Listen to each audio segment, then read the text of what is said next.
Welcome to What's Next, previews, predictions, and prognostications. That is a hard word to say this late on a Wednesday afternoon. I am your host, Rhett Power. Joining me is my co-host, John Bladoni. And What's Next is a show that examines what we do now and where we go to prepare for what's next. Whether you own your own company or work for one, you need information on what we can expect in the wake of COVID-19. Now, we interview today's thought leaders and doers from the world of business, science, medicine, economics, media, psychology, who help us shape the new normal. Now, let's get started. John, over to you. Thank you, Rhett. I want to welcome our very, very special guest, Elliott Masie. And Elliott is considered the father of e-learning. And in a way, the pandemic and the crisis and our virtual world, we are now all living in Elliott's world, because he has pioneered e-learning for decades, 30 years or more. He works with the leading companies. Name a Fortune 500 company that he's wired to them. Elliott brings a unique perspective to us, because not only is he in the e-learning sector, but also conferences and things. He also deals with the CEOs of major corporations. So he has his ear to the ground. They regard Elliott as their counsel, and he has some exciting insights into what's next. I can think of no other person who is more, quote, wired, or as we say, e-wired now to the world than Elliott. And as a hobby, Elliott's also a Broadway producer. So we're going to get into that a little bit later on our show. But Elliott Masie, big warm welcome.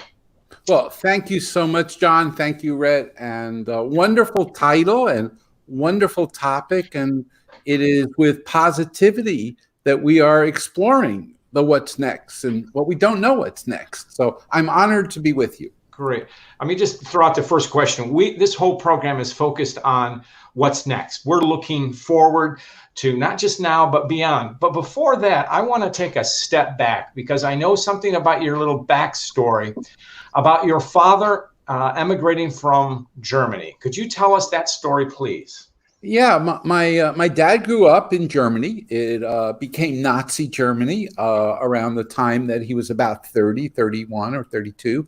And he was working for the German government before Hitler took over.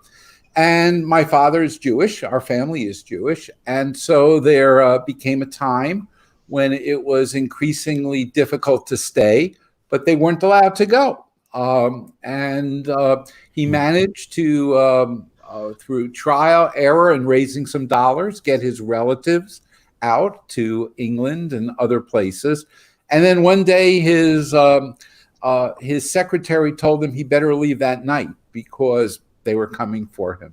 So my dad was able to escape, spend some time on a boat, ended up in Cuba. And it was, it was with reluctance and with great thanks that he came to America and raised his family here. And the reason that you know that is that I decided a few years ago to look up one of the laws that said that if you were a German who was forced to leave and give up your citizenship, you and your children could actually apply to become German citizens as a second citizenship.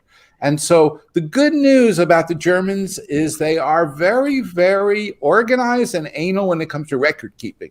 So I was able to apply. And so now not only do I have my US citizenship that I'm very proud of, but I went to the German consulate and I got a second passport, a German passport. I know my father, whatever delicatessen he's eating in right now in the big sky, would be pleased, because he needed to, when things got really bad, against his will, leave a country. And when I take a look at what's going on, who knows, there may be a day where it would be good to be in another place. But I am proud to be an American, and I am sehr gut to also be a Deutschland.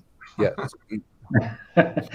I think the $1 million question I wanted to ask you, Elliott, is this, and it's a question that we've been exploring. We're on a call every morning, and we've talked a million times about this. And I think I'm sure you guys have this conversation in your interactions every day.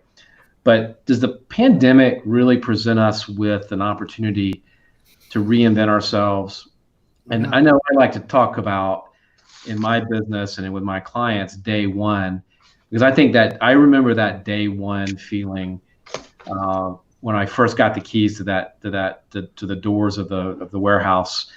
And I remember how it felt. There was no problem that was too big. There weren't processes and there weren't procedures. And 10 years later in the same business, I had processes and procedures and a culture and the way we do things. Is this an opportunity to really reinvent yourself and your company? Yeah, I'm going to use a techie term. I'm a geek, but I don't try to make other people be a geek. But if you're from the PC world, this is a controlled alt-delete moment, where you reboot. And if you're in the Mac world, you're going to press the cute button on your Mac to do that. And when we reboot the computer, we're rebooting the computer for a couple reasons. Probably its efficiency is not good. I rebooted literally before this call. I wanted to make sure memory was clear and I was able to perform well. And sometimes we reboot the computer and it doesn't reboot. Or we reboot the computer and we get a new operating system and we lose and gain features. I think on a large measure, it's that. I think there are some elements of this that are really challenging for some people and some cultures. The most authentic thing that I wish that leaders of no matter what country we're in were able to look you in the eye in the camera and say, I feel for you. I have empathy for what's going on, and to be authentic. I don't know where it's going. And then you can add the other elements, as you said. So we're going to have to get creative, inventive. I love, one of my favorite stories is what happened in World War II, when all the men had to leave for the airline making factories, and the women came in. And you want to know, they found a better way to teach the women. Their time to competency was about 25%. They made planes faster. They made tanks faster. They flew better. They used a lot of peer-based learning. It was incredible. And it was Rosie the Riveter story. Right. Sadly, when the men returned, they fired them all. They went back and redid, all the training into the old way. But the unknown story was the process they used to do that learning.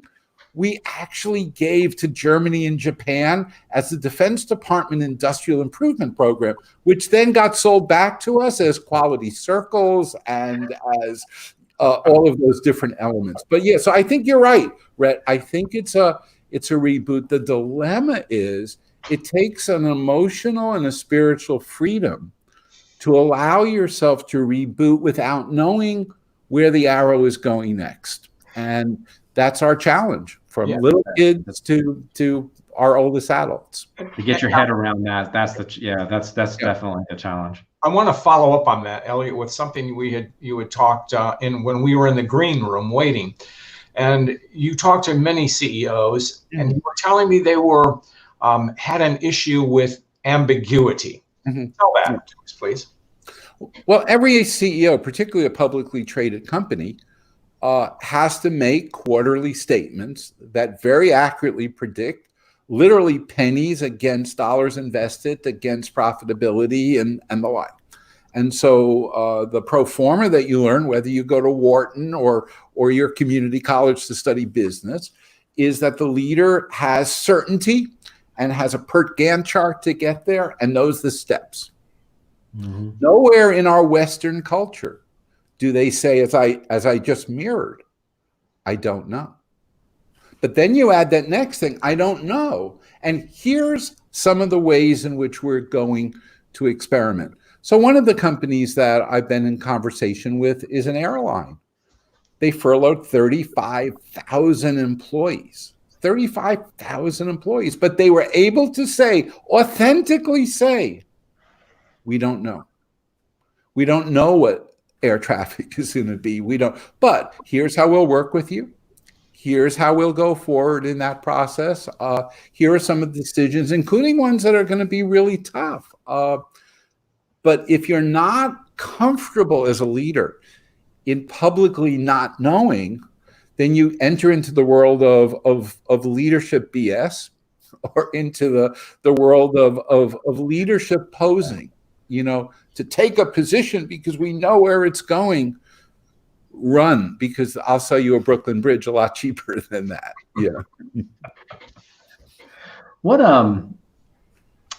how does the leader, I mean, you work and counsel people like this. I mean, how do you get into that authentic space then? How do you I mean, I wonder, and just from my own curiosity, what is that conversation like to say, you've got to be honest and forthright. We can't make this up. We have to say, because I think that's a struggle, because you want to get into that confidence. You want to get into that space where you're projecting strength and confidence and understanding of what's happening. How do you humble yourself, I guess? Does that question make sense? It sure does. What's interesting, it's counterintuitive. Yeah. I mean, it's not an easy thing to do. We went on a safari to Africa. You go on a safari in Africa and you realize that those animals, maybe they have a little plan. They've got to get over to where the water is, but they're out there and they're prowling and they're sensing and they're looking for signs that there's a threat or there's dinner around the corner. And they become enormously adaptive to the reality of that moment in there. This is, in a way, what leaders have to learn how to do. Now, I think, and this is the toughest part, I think we're stymied by our Western model being one. I think we're stymied in some way by our male entitlement model. And I think we're stymied by the fact that people think that the answer is, I know. And the real answer is, I will help us find out what we need to know. I mean, that John is a coach and the like. And I think there's an element, I've been using a word a lot lately, which is empathy. And empathy doesn't mean I'm going to take you into psychiatric counseling. It doesn't mean I'm going to, solve your problems you had with your parents. It means I'm going to acknowledge that what you're experiencing right now on some level may be disruptive to you, to your thinking, to your learning. We found an interesting artifact. We found that during the pandemic, and there are more people learning digitally than you can imagine. People aren't memorizing, Rhett and John. They're not. Because under stress, we memorize less. We may be better at finding an answer, but our retention, way down. So what we've got to understand in the empathy role is that people aren't what they always were. Some of them are in really difficult situations, like we're doing a Zoom call with them, and we think that's great. Look, you could see our wonderful house. Well, they may be working from a homeless shelter, or they may be sharing that with, 4 adults, 2 dogs, and limited bandwidth, or they may actually be pretty depressed. The level of mental illness now is going to go up. And that's not income-based, and that's not position-based. That's reality-based. So to answer your question, Rhett, I think our leaders need to reposition what they are. And they need to realize, and sadly, we don't necessarily have it at the top of our own country here. It's not about you. It's not about you. You're not the story. The real story is, are you going to empower people to find answers and to develop answers that were not there? And I actually believe that in this election that we're going to be talking more about empathy and character than we are about policy papers and positions. God, I hope so. I could not agree with you more, Elliott. That's a deeply felt thing, and I think that leaders need to pull out their empathy card. And I know from the world of coaching, sometimes we get, I know we do assessments of individuals, when they rank high on empathy, that makes them a very good, kindly person, but it can make decision-making about people very difficult because you care too much. Right now, in the situation we're in right now, Elliott, and I'm hearing what you're hearing, is I don't think you can care enough. And so I'm thinking about how we tie into your first world of e-learning. Yeah. Might the E stand for empathy these days? It does. It does. You know, John, I was of one of many. Wikipedia said I was one of the first, but there were many. Invention happens kind of simultaneously in moments. But in the early 1990s, the idea was this internet, whatever we were going to call it, interweb, as I remember we were calling it for a while, was going to allow you to do things electronically. And so when we had a first big meeting at the CEO of IBM's office, and I said, well, you guys maybe ought to grab the term e-learning because you have e-business and there's email. And he got excited, and then their brand specialist said it won't work. So I just went out and used it a lot. But the E started electronic, but it has nothing to do with electronic. If you think about what E does, empathy. Here's the one I really love. Everywhere, everyone, every day, evolving, okay, engaging, evaluative, maybe sometimes easy, maybe sometimes entertaining. Those are the kinds of E's. And when we did we had our first conference here, and Kathy and I hosted here 86 people from around the world to look at learning digitally. There are now 1.8 billion people learning e-learning. And by the way, it's as good or bad as learning in the classroom. Some of it is wonderful and some of it is awful because it's not the technology, it's the design, it's the empathy. And Rhett, we were talking in the rehearsal room. I mean, I'm looking forward to someday where, Rhett's group is putting up the windows here, but what if you can move the windows around? What if, as I said something on the right, there was a transcript that popped up and did thank God, Twitter is now doing with President, President, his name, his Twitter feeds, and you did a fact checker.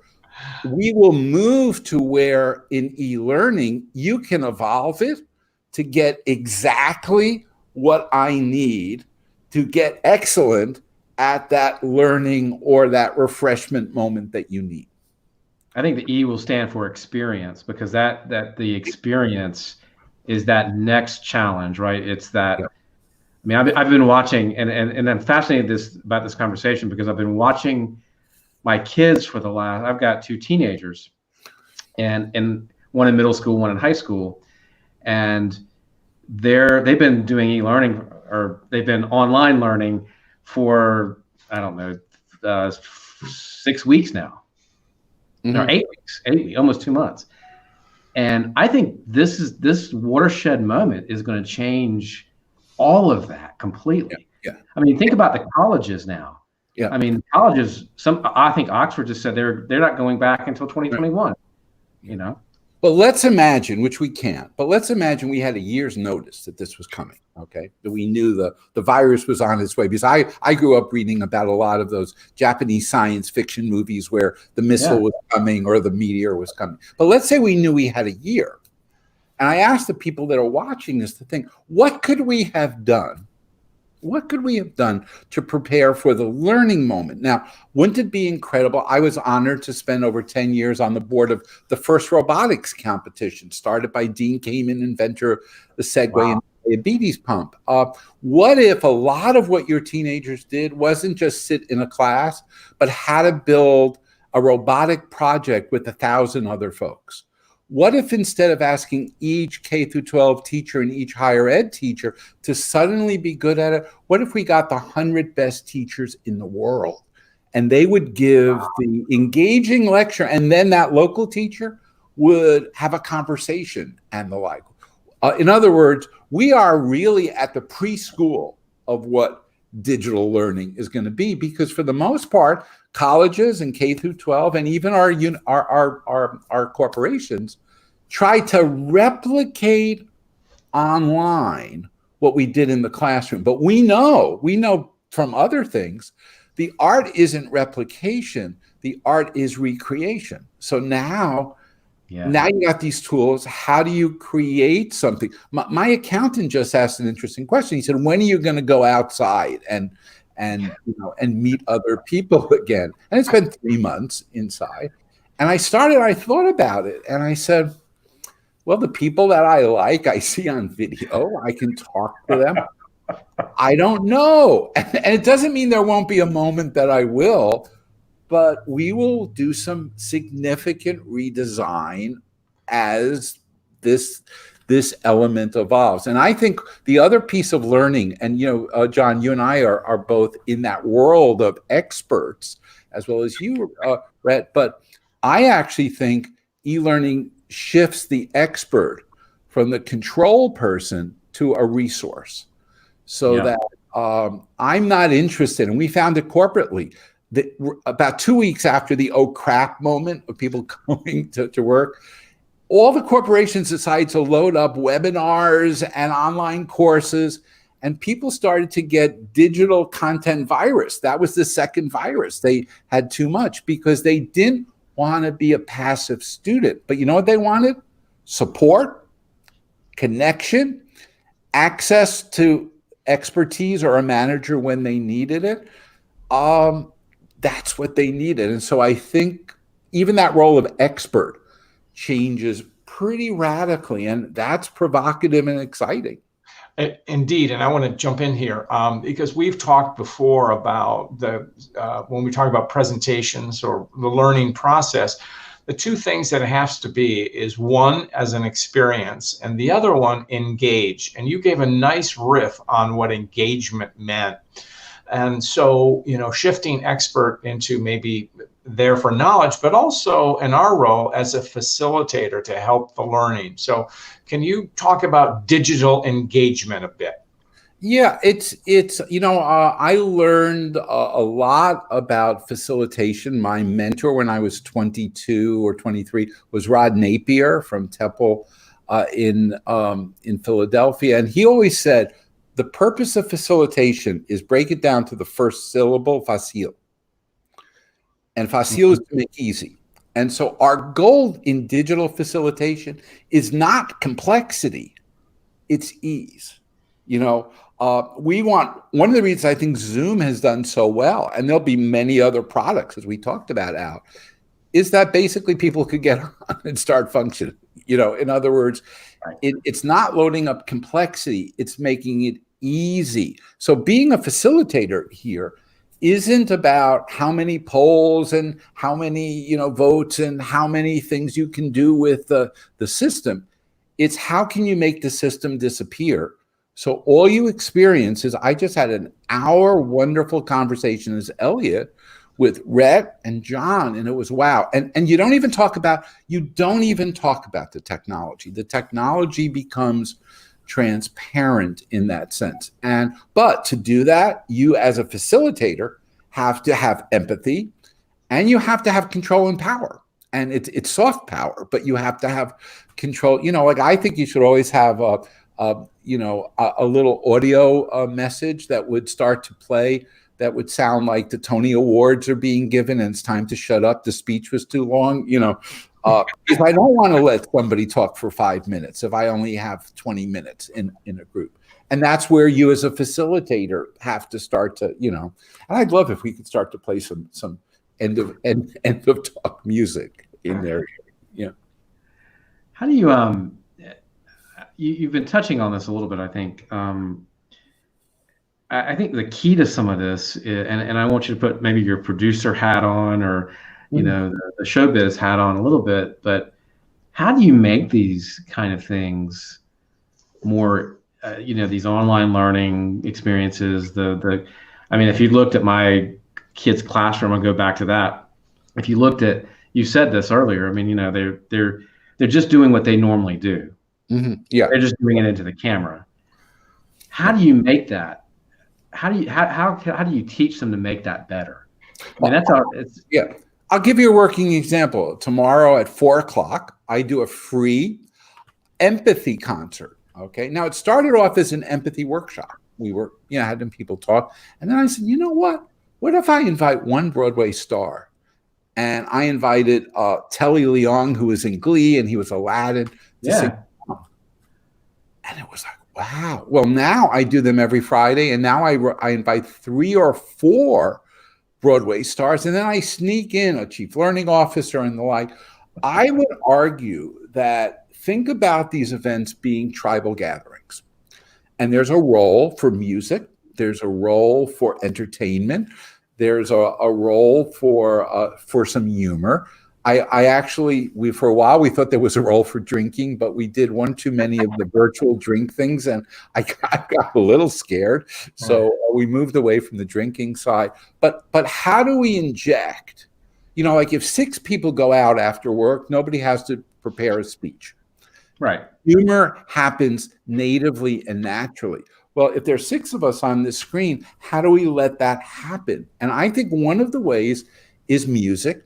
I mean, we love being producers because, right now there's 70,000 unemployed Broadway and off-Broadway actors and waiters in restaurants, and everybody in their community knows somebody.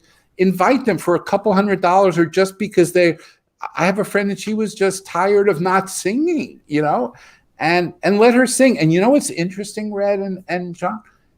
The audio is not perfect, but she didn't care. I had a Tony Award-winning Beth Lavelle singing in the middle of it. Her audio broke, and she was singing a song, from Drowsy Chaperone that she normally sang when she was drunk, and the audio stopped. She kicked back her chair, and she did the rest a cappella, and it was perfect. And there's a lesson here, which is excellence is the enemy of it being really good.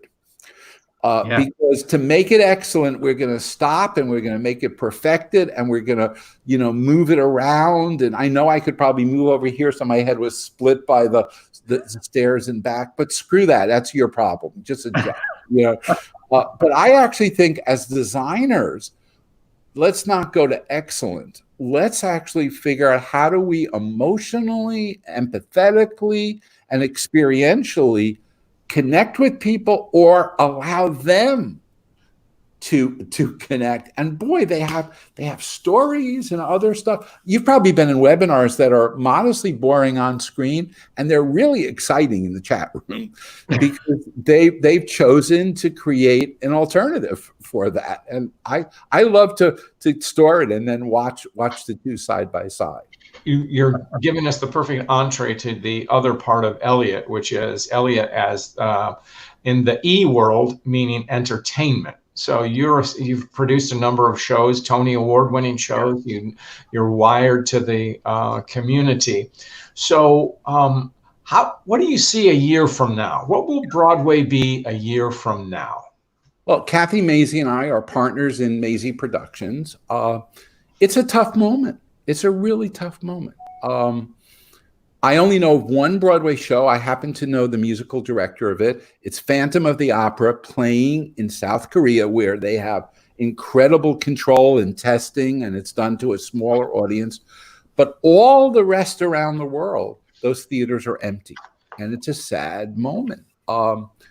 We don't know where it's going. We really don't. I think it's going to be based on what happens to the virus.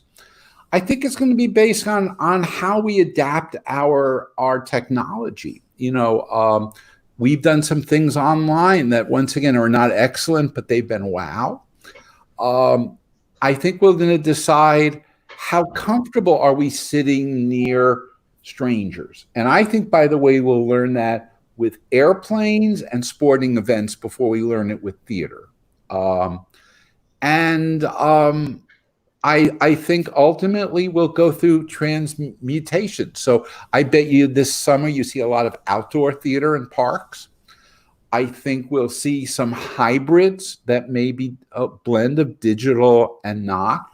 I think we'll also decide, and it's a really difficult one, on Broadway. I mean, I just turned the young age of 70. I love it, but most of the people going there are my age or older. And they may be not the first arrivers to theater. So we may need to rethink its pricing, its demographics, its location. A lot of retail stores are going bust. And maybe we take that empty gigantic, JCPenney and turn it into a theater, where people can be far away. It's not going to be an easy one, John, but here's the most interesting thing. Theater, as we know it, is the bottle. But the art is the storytelling, the talent, the ability to sing, to direct, to put lights, to put makeup. That's not going away. That's going to be there. So just as I don't worry that I'm sad that a lot of restaurants are going bankrupt, but I don't fear that eating out is going away. How, where, when, why, in what way, what the market is will change. And I'm optimistic. Not that I know what the future is, but we know some amazing artists. We just had Mandy Gonzalez on our Friday show, and she was the star of Hamilton, and she was Elphaba in Wicked. And, she's thinking, do I do it to Audible as an audio version? Will I be doing it in different ways? Will it be in Yankee Stadium where we have lots of room apart? I don't know. It's really tough and it's sad. And, I've been worried about the unemployed in our world. We're sort of privileged in a way, but I worry about the actors. And once again, I worry about the waiters and the ushers and the taxi drivers in those cities. But you know what? The good news is that Broadway is in New York. And I will say that New York is strong. And New York knows how to break its own rules, and it's going to come back, or better yet, it's going to go forward, to whatever forward is about. I want to jump in here real quick because you just gave we began our conversation today talking about ambiguity and the reluctance of CEOs to admit it. You just gave a masterclass in saying, I don't know, and broke it out into multi-dimensions. And you did so in a very humble and welcoming way. So it was conversational, and it's a good lesson for anyone watching this who needs to say, I don't know. Watch Elliott. Mm-hmm. Thank you. I honor that, John. And I think one of the things that we can do is give permission when we ask questions to get those answers. So if you walk into your boss or your boss's boss and you say, listen, I got to know, will I have a job? Will we go bankrupt? And the like, you're going to probably get legally a very ambiguous answer. But if you walk in and say, I know we don't know what would happen, what have been some of the things we've been thinking about? And now you're going to get, I think, a significantly more authentic view of what the choices are. And what we need to do, and in a backwards way, I hope we get to, is we need to create lab models. We're already seeing some of the largest organizations in our learning consortium. One of the things they're doing is saying, well, let's try this in Texas, and we'll try this in Washington State, and in Delaware we'll do this, and in New York City we'll do that. And for the first time, they're realizing that we actually have 50 labs. And I'm not talking about states' rights here. I'm actually talking about, science fair. I grew up going to the science fair, and it's like science fair time. Okay, Delaware, you compete, and let's figure out a better way, and I actually think that's where we're going to go to. I don't know if we can, in our culture, scale solutions the way perhaps a China would as a large controlled society, or Korean as a homogeneous one. I think we may need to realize that the answers are going to be honorably done regionally, and then have a way in an open and caring and science-based way to share some of those. And I think corporations can do that too. John and Rhett, I'll give you the biggest issue. Right now, we're dealing with reboarding. That's the phrase that we've been using, which means people who are told to work from home, some of them are working from corporations like General Motors or others that are now saying, okay, come back to work. Now, there are people who are going back to work who are delighted to go back to work. There are people who are going back to work who are petrified and don't want to. There are people told to stay at home who have to get out, or their marriage or families will break. And so how do we accept a spectrum of reality there. And as leaders, how do we empower it, enable it, and honor it? I think that's my intriguing next piece. How do you keep a culture in place? Because I was on the phone with a couple organizations the other day, a couple of charities, big charities, and they have completely blown up their model. And they've said, well, look, we're going to get rid of our big office in Manhattan.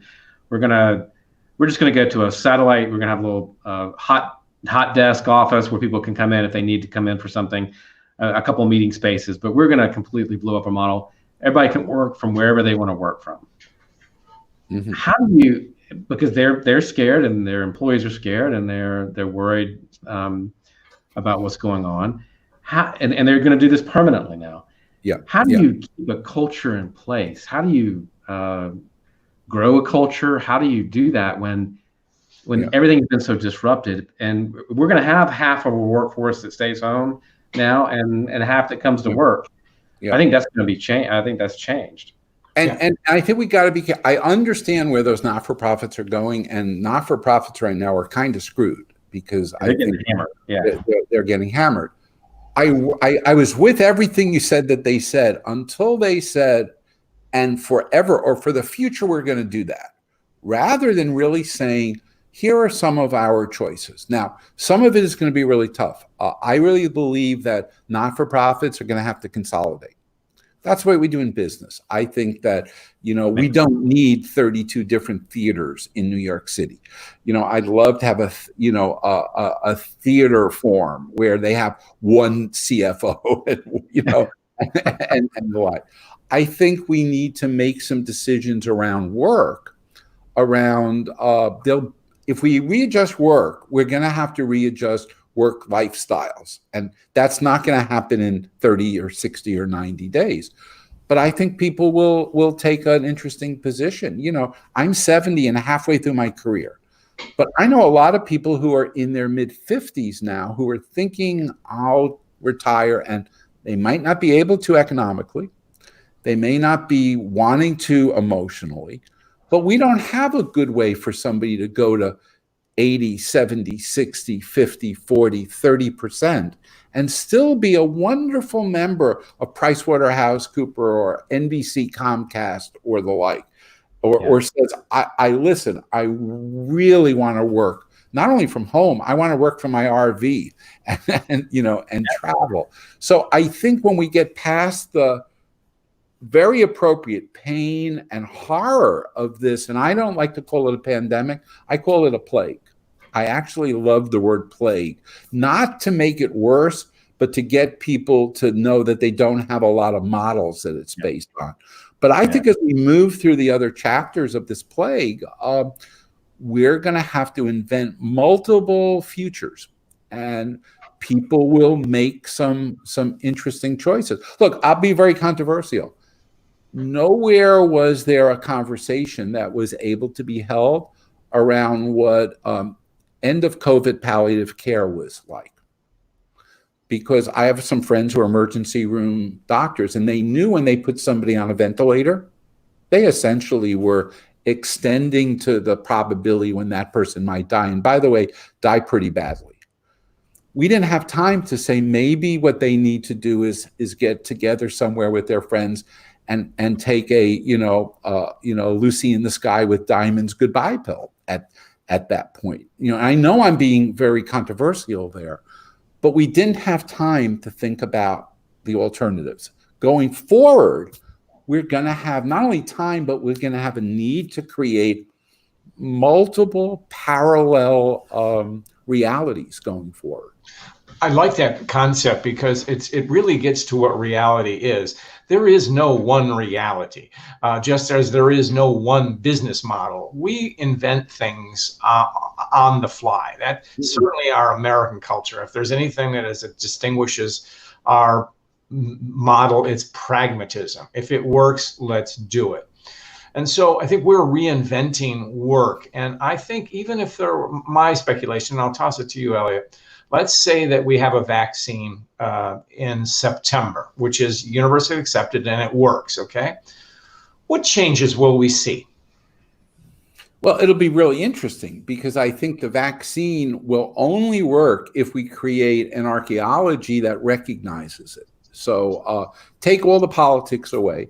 I'm very envious of people who live in Wuhan or Singapore or downtown Beijing now who have on their app yet red, yellow, green piece. So now when you come to visit me, you hold up to the door and I see that you're green and now you can come in. So the vaccine is just one element of your digital safety. Now, I have friends who, like Dean Kamen, who basically invented the diabetes pump. But what was intriguing about the diabetes pump was continuous sensing without needle pricks.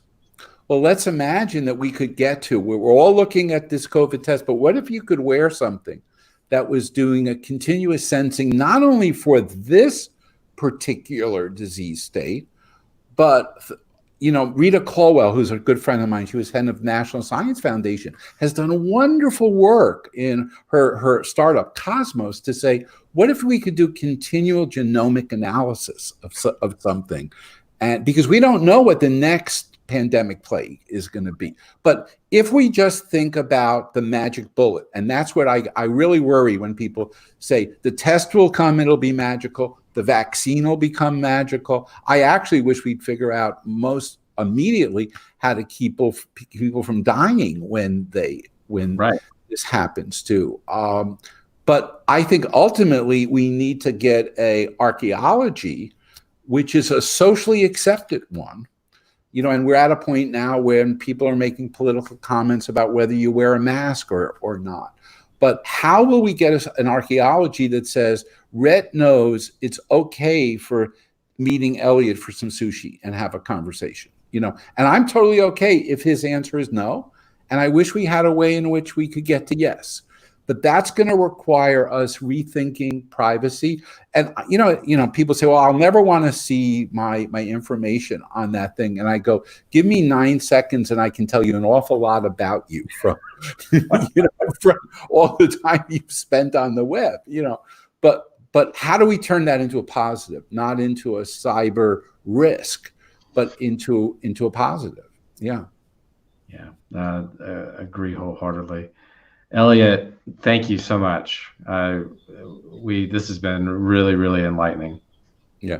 Well, thank you. I've enjoyed my time with both of you, and you're asking the right questions, and I'm honored to have spent this time. Be well, John. Be well, Rhett. Be well. Thank you, Elliott. It was a treat. And thanks, Rhett. John, you want to take us out? Oh, absolutely. Excuse me, I missed that cue, Elliott. So I guess it's not perfect, huh? Oh, no. It's really good. Yeah. Well, we did actually, thank you for listening, everybody.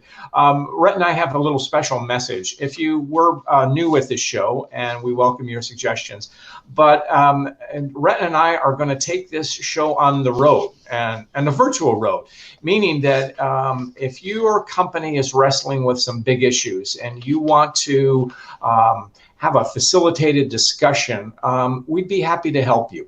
So if you're interested, let us know. You can write to either Rhett at rhettpower.com or John at johnbaldoni.com.